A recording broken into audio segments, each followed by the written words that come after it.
Next question करते हैं. A particle is dropped from some height. After falling through some height h, the velocity becomes v naught. If it further falls through a distance y, it is very important that given is y is very less than h. Find the approximate increase in the velocity in terms of v naught, y and h. Listen to this. यहाँ से आपने एक चीज़ drop की, initial speed 0 है, वो उसने कुछ height यहाँ तक कवर कर लिया, कितना h. यहाँ पहुँचने के बाद उसका स्पीड बन चुका है v नॉट. यहाँ से और थोड़ा डिस्टेंस आगे बढ़ गया, कितना y. तो यहाँ पे कुछ उसका स्पीड बना होगा v, या आप इसको v1 मान लीजिए. आपको निकालना है v1 माइनस v नॉट. समझ गए ना? दिया हुआ है कि ये y जो है ये जो h है वो y से काफ़ी बड़ा है, मतलब ये h बहुत बड़ा है y से. हालांकि डायग्राम में उतना सिग्निफिकेंट आपको दिख नहीं रहा, क्योंकि अगर मैं y बहुत छोटा बनाऊंगा तो समझने में दिक्कत आएगी. बट एक्चुअली क्वेश्चन के हिसाब से h के मुकाबले y बहुत छोटा सा है. Approximate increase in the velocity. Increase मतलब समझते हो कितने से बढ़ गया, तो v1 और v नॉट में जो गैप है वही आपको इंक्रीमेंट दिलाएगा. शुरू करते हैं. पहले कुछ नाम दे देते एक सेगमेंट के. ये a हो गया, ये b हो गया, ये c हो गया, तो मोशन समझने में आसानी होगी. अगर मैं सिर्फ ab को कंसिडर करूं तो ab में मैं एक फंडा यूज कर सकता हूं h equals to half gt square का, या हम लोग को यहाँ पे टाइम नहीं दिया है तो हम लोग ये वाला भी कंसेप्ट यूज कर सकते हैं. कौन सा? v square equals to u square plus twice as का. ab के दौरान फाइनल स्पीड v नॉट है, इनिशियल स्पीड कितना है बेटा? 0. a के जगह ग्रेविटी g और s के जगह कितना आया? h. तो v नॉट स्क्वायर का वैल्यू है 2gh, या सिंपली ये कहे कि v नॉट का वैल्यू कितना आया? √2gh. उसी प्रकार आप AC मान के चलिए, पूरा A से लेके फाइनली C तक के. यहाँ पे भी यही फॉर्मूला यूज करता है, v square equals to u square plus twice as का. यहाँ पे भी इनिशियल स्पीड कितना है? A के लिए 0. फाइनल स्पीड v को v1 माना आपने, a को आपने g माना, s माने डिस्प्लेसमेंट. डिस्प्लेसमेंट टोटल कितना हुआ बेटा? h plus y. तो जरा बताइए यहाँ से v1 का आंसर कितना आया? Under root of 2g h plus y. अब तो काफी काम आसान हो गया ना. v1 है अपने पास, v नॉट है, उनके बीच का गैप निकालना है. v1 माइनस v नॉट, तो कितना आएगा? इसमें से ये माइनस करते टाइम पे आप सभी को √2g कॉमन दिख रहा है, तो यहाँ पे आएगा root h plus y minus √h करके. ये आपका आंसर है. लेकिन आप देख रहे हैं आपको आंसर निकालना है v not y and h के फॉर्म में. जो आंसर है उसमें v नॉट तो आ जाएगा, v नॉट अभी तक आया नहीं है क्योंकि यही आपका आंसर है RHS. इसमें v नॉट इंट्रोड्यूस करना है. कैसे करेंगे इसमें बेटा? ध्यान रखेंगे, मैंने आपको एक बार बाइनोमियल थ्योरम पढ़ाया हुआ है बेसिक मैथ्स में. क्या था बाइनोमियल थ्योरम? याद करो. हम क्या कहते हैं, 1 प्लस एक्स का पावर n अगर है तो आप इसको डायरेक्ट 1 प्लस nx लिख सकते हैं. ये n इधर शिफ्ट कर सकते हैं.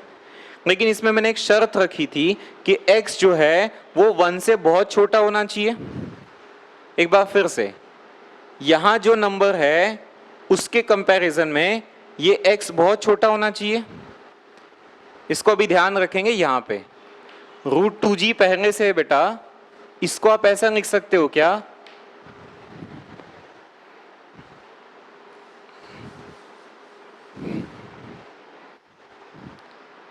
तो इसको हम लोग ऐसा लिख सकते हैं √2g. इसमें से भी √h कॉमन निकाला जा सकता है. तो ये क्या बनेगा? जब h गायब हो गया तो 1 प्लस y बाय h बना, और यहाँ पे भी h गायब हो गया है, √h गायब हो गया, तो यहाँ पे सिर्फ 1 बचा. इसके पावर में 1/2. दिक्कत तो नहीं है ना किसी टाइप का? देखो h गायब हो गया, यहाँ पे h पेनल्टी बैठेगा, यहाँ से h गायब हो गया, हर जगह से √h गायब हो गया. ध्यान रखें यहाँ पे स्क्वायर रूट है पूरे टर्म पे, तो स्क्वायर रूट का मतलब पावर 1/2 होता है. आगे तो ये बेसिकली क्या हो गया? √2gh. और यहाँ पे अपने पास जो बचा है उसको मैं ऐसा लिख सकता हूँ कि 1 प्लस हाफ को आप इस पे जोड़ देंगे तो हाफ y बाय h होगा, और -1 तो है ही है. देखो यहां पे मैंने अप्लाई किया बायनोमियल थ्योरम।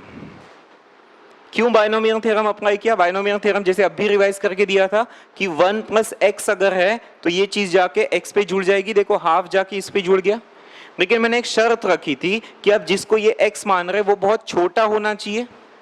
छोटा है क्या? क्वेश्चन में दिया है क्या? हाँ दिया है। देखो क्वेश्चन में हमको ऐसा दे रखा है y is very very less than h। इसका मतलब अगर y को उधर खिसकाओ तो h/y जो है वो 1 से बहुत छोटा है। यही तो मैं चाह रहा था कि उल्टा हो गया ना, ये तो 1 से बहुत बड़ा है। तो जब आप रेसिप्रोकल करेंगे y/h तो रेसिप्रोकल से इनइक्वालिटी घूम जाता है। तो अब पता चला कि y/h जो है वो बहुत छोटा होता है। तो अगर y/h बहुत छोटा नंबर है तो हम बायनोमियल थ्योरम यूज कर सकते। इसका बेनिफिट क्या होगा बेटा कि ये 1 और ये -1 कैंसिल हो जाएगा, बचा आपका आंसर आएगा कैसे? देखिए √2gh। √2gh मतलब v0 होता है, तो इसके जगह मैंने v0 लिखा। यहाँ पे क्या क्या बचा बेटा? y अपॉन कितना बचा? 2h। और यही आंसर आपसे एक्सपेक्टेड था, यही आंसर आपको ऑप्शन में दिखेगा, क्योंकि क्वेश्चन में बोला गया था आंसर चाहिए v0 y और h के फॉर्म में आ गया। क्या ये क्वेश्चन बहुत डिफिकल्ट था? नहीं जी नहीं, क्वेश्चन डिफिकल्ट नहीं था, बट इसमें वो मैथ्स आ जाता है, बायनोमियल थ्योरम, तो बच्चों को डिफिकल्ट साउंड करता है। और इसलिए मैं कहता हूं कि सारे सब्जेक्ट्स इक्वल इंपॉर्टेंट है, सब सब्जेक्ट्स एक दूसरे से जुड़े हुए हैं। और आगे जैसे जैसे आप आगे बढ़ेंगे सिलेबस में तो ये बार बार आपको स्ट्राइक होते चलेगा कि हाँ मैथ्स कितना ज्यादा इंपॉर्टेंट होता है। क्वेश्चन को एक बार अच्छे से देख ले, समझ ले वापस से। ऐसा ही एक और क्वेश्चन डिस्कस करते हैं।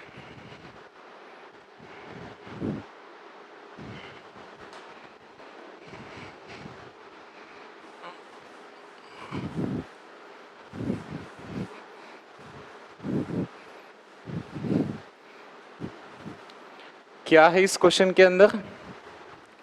अ body is dropped from a large height h in time t0 second. Find the time taken to cover the last metre of fall in terms of t0।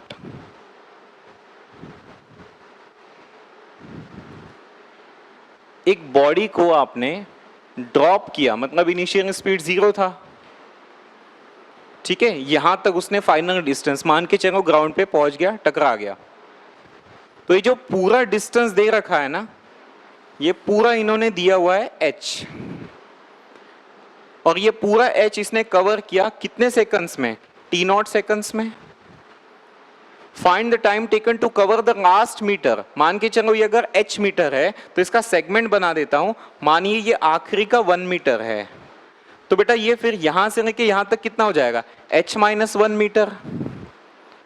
अब मैंने कहा कि पूरा डिस्टेंस आपने कवर किया t0 second में, तो ये वाला कवर किया होगा कुछ और, मतलब ये अगर टोटल 10 सेकंड है तो अप्रोक्सीमेशन मानते हैं कि मानो ये वाला कवर हुआ होगा आपका 9 सेकंड में या 8 सेकंड में, और इसको कवर करने में आपको 2 सेकंड लगे होंगे, ऐसा कुछ। तो ये कवर हुआ होगा मान के चलो t1 सेकंड्स में, और ये कवर हुआ होगा मान के चलिए t2 सेकंड्स में। आपको फाइनली पता है t1 और t2 को जोड़ोगे तो कितना मिलेगा? t0 मिलेगा। Find the time taken to cover the last metre. Actually आपको बेटा ये t2 निकालना है, यार इधर इसकी भी जरूरत नहीं है आपको, मैं ये वाला कंसिडर ही नहीं करता हूं तो भी बात बन जाएगी। पूरे के लिए टाइम t0 और h-1 के लिए टाइम t1। तो अगर आप t0 माइनस t1 करेंगे तो आपको इसके लिए टाइम मिल जाएगा। मान के चलो इसको मैं t2 सेकंड लिखता हुई हूं, तो आपको ये t2 पता करना है, तो t2 का आंसर क्या आएगा? t0 minus t1। सिंपल, ये आपका आंसर रहने वाला है। स्टार्ट करते, इसके बारे में जानकारी लेते हैं। तो पहले h के बारे में जानकारी लेते हैं। तो h का वैल्यू आएगा हाफ GT0 स्क्वायर। याद होगा एक एंड पे अगर स्पीड 0 है तो मैंने कहा था ये फॉर्मूला आप डायरेक्ट यूज कर सकते हैं।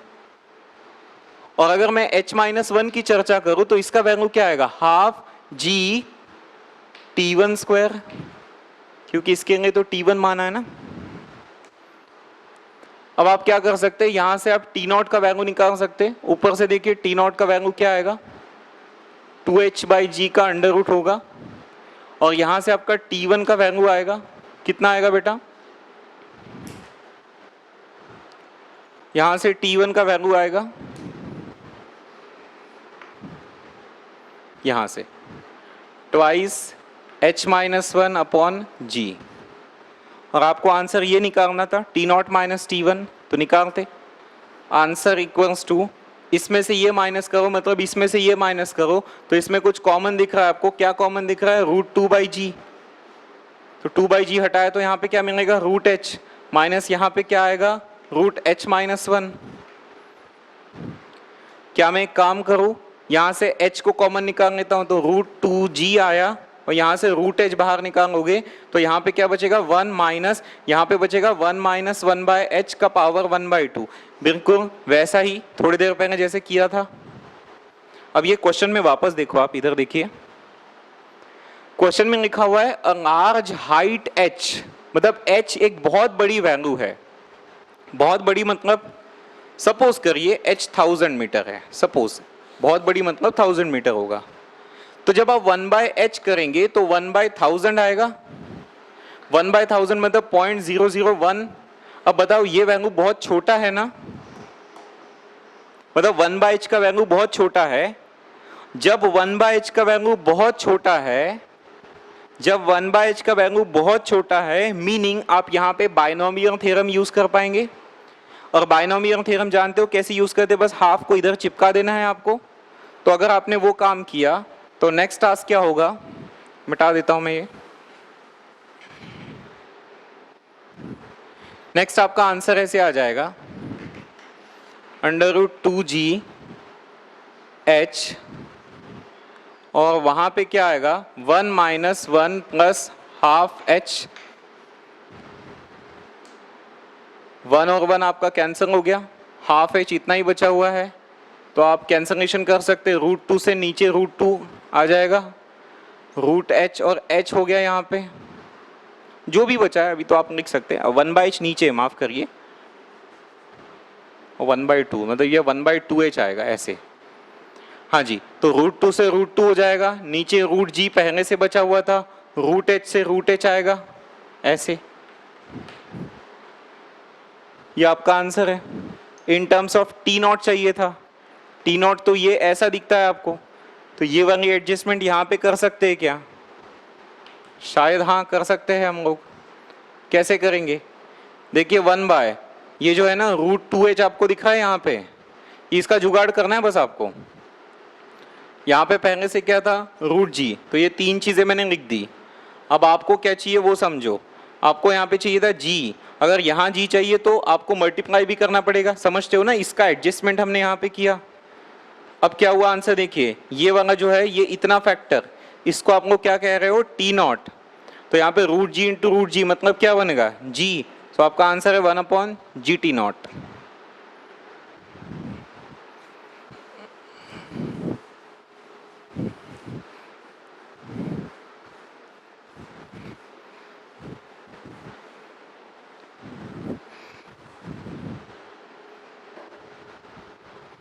Next,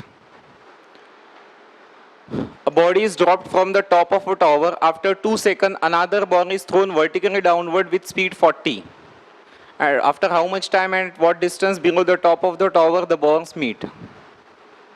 So there is this ball 1 which is dropped. After 2 seconds, there is this ball 2 which is thrown with this much speed. Question को समझो। एक बॉल को मैंने सिर्फ ड्रॉप किया, यहां से ड्रॉप किया तो नीचे नीचे जाएगा, ठीक है, कुछ एक स्पीड आगे आगे बढ़ती जाएगी। उसी लाइन में दूसरे बॉल को मैंने ड्रॉप नहीं किया, अभी मैंने थ्रो किया, क्योंकि मेरा इंटेंशन था कि पहले वाला तो वैसे ही निकल गया, मेरे को उसको कैच करना है, उसको टकराना है। तो अगर मैं इसको भी ड्रॉप करता हूं तो वो जमीन पे पटक जाएगा और ये हवा में ही रहेगा। अगर दोनों को हवा में टकराना है तो अगर आपने एक को ड्रॉप किया तो दूसरे को थ्रो करना पड़ेगा कि जा भैया उसको कैच कर। तो ये हुआ है, तो ये दोनों एक ही लाइन में है। मैंने डायग्राम में इसको ऐसे सेपरेट बनाया। तो फर्स्ट बॉल को आपने ड्रॉप किया, सेकंड बॉल को आपने इससे थ्रो किया, और मैं मान के चलता हूं कि कुछ एक डिस्टेंस के बाद यहाँ पे इस दूरी पे मान के चलो वो दोनों स्ट्राइक होने वाले हैं एक ही लाइन में, ठीक है। तो ये दूरी हम लोग मानते हैं, कितना मानते हैं? ऐसी मान लो, ऐसे। तो आप बॉल 1 के हिसाब से। लेकिन हाँ एक और है कि ये जब आपने फेंका तो ये आपने कब फेंका? आफ्टर 2 सेकंड्स फेंका। तो अगर मैं चर्चा करूं फर्स्ट बॉर्न की बेटा, तो फर्स्ट बॉर्न के लिए आप s equals to half G T square direct use कर सकते हैं। मैंने बताया था एक एंड पे स्पीड 0 है तो half A T square direct a का जगह g यूज करोगे। सेकंड बॉर्न के लिए अगर आप देखे हैं तो उसमें भी s is equals to half, नहीं सेकंड बॉर्न के लिए एक एंड पे 0 नहीं है तो उस पे फॉर्मूला आएगा ut plus half G T square.